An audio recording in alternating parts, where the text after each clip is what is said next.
Even from afar overnight, it was clear that northern Gaza was being hit especially hard. Social media posts talking of bigger bombs, more frequent, like the start of the war, emanating from the heart of it, along with the sound waves.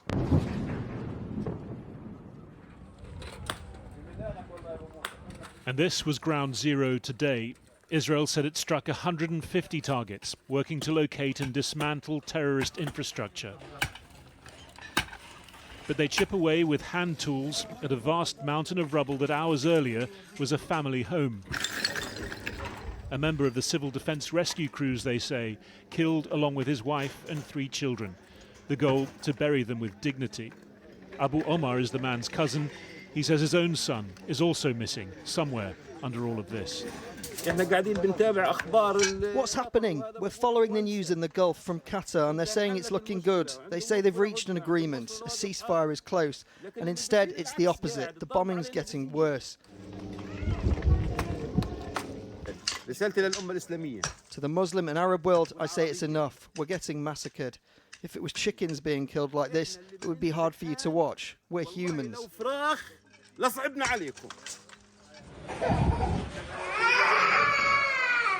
It is, without question, hard to watch. Has been month upon month, but it goes on. Outside the Indonesian hospital, there is a well-practiced efficiency to what is, after all, a daily task. For some, though, a day unlike any before it, one that will darken days to come.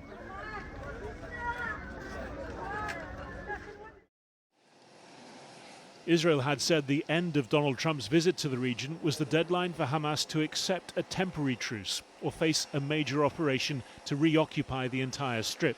Hamas has said it wants commitment to a permanent end to the war. Trump himself talking more about aid, less about ceasefire. We're looking at Gaza, and we got to get that taken care of. A lot of people are starving. There's a lot of bad things going on. On his way home, he told reporters on Air Force One he didn't know whether Benjamin Netanyahu would be able to secure the release of Israeli hostages from Gaza. We hope that Trump will really put all his pressure on Netanyahu and force him to go to a ceasefire. We still didn't lose hope. I mean, let's give it another 24 hours. We hope the war will not intensify. This could be a death sentence to my son Nimrod. This may not yet be the start of that major operation, but the last 24 hours have seen a big intensification in the north. The Israeli military releasing this footage of its soldiers fighting today.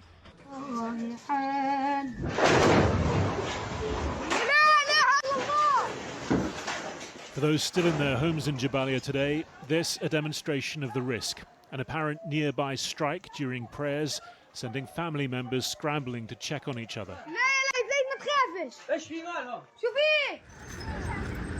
Little wonder that so many have decided to pack up and head south yet again, but still hungrier and poorer than before.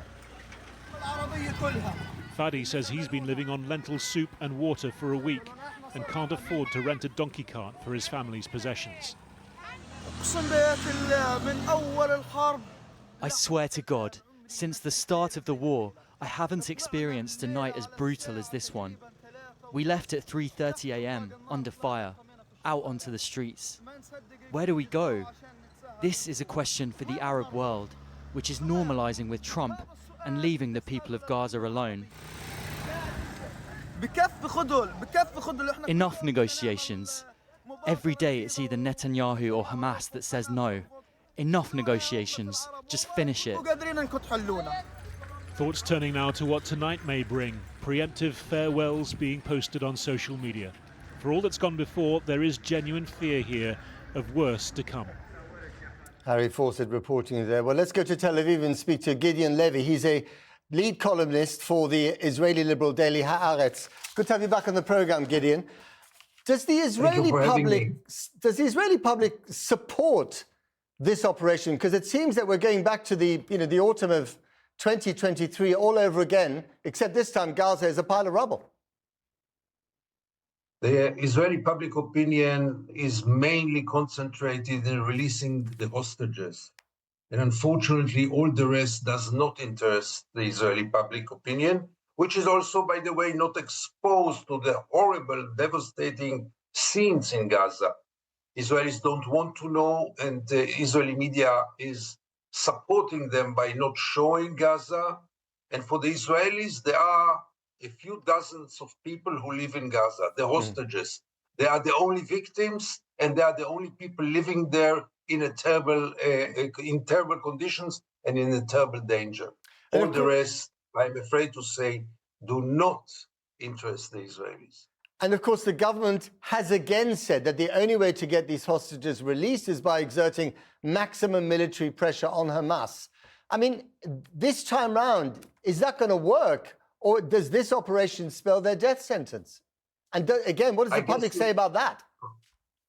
I guess you know the answer very well, because 19 months were enough of a period to realize that nothing will work by force, neither the extermination of Hamas and for sure not the release of hostages. Until now, almost all the hostages which were released through a deal, not by military pressure. On the contrary, this operation will endanger their lives immediately, and the parents and the families of the hostages know it very well, and therefore they all call for stopping the war. But it's not always for the right reasons. So we had a very interesting week where President Trump went on a victory tour of the Gulf and Saudi Arabia, and at the same time, his administration talked directly to the enemies of Israel, the Houthis, Hamas, Syria, Iran. And of course, he didn't stop in Israel on his trip. Has that been registered? I mean, because that does look a little bit like, you know, Donald Trump turning a cold shoulder on the Israelis. It cannot be presented in any other way. I mean, it's very clear. The problem with Donald Trump is that what he does today does not necessarily mean that he will continue with it tomorrow. But right now, yes, Israelis are quite scared, and the government above all, that he will continue with this policy. And this, by the way, if you ask me, not an average Israeli, it can be hopeful for Israel, because that's the only way to bring Israel back to terms, to put an end to this horrible war, and maybe one day to put an end to the apartheid and to the occupation, only by international pressure and American pressure. But we are not there yet. So do you think there's a danger of over-interpreting Donald Trump's actions this week? Absolutely. I mean, you see his plan about Gaza. One day it's a Riviera. Now he wants to control Gaza. Those are not serious talks and not serious plans, and nothing will come out of it. He has this tendency of losing interest very quickly if something doesn't work. And that's my main concern, because he did some really revolutionary steps this week. For example, lifting the sanctions over Syria can be a very promising step if Syria really wants to recover. I hope he will stick to those steps, and I hope he will not get back to the path of blind automatic support to Israel, no matter what Israel does. Gideon Levy in Tel Aviv, thank you very much indeed for speaking to us. Thank you for having me.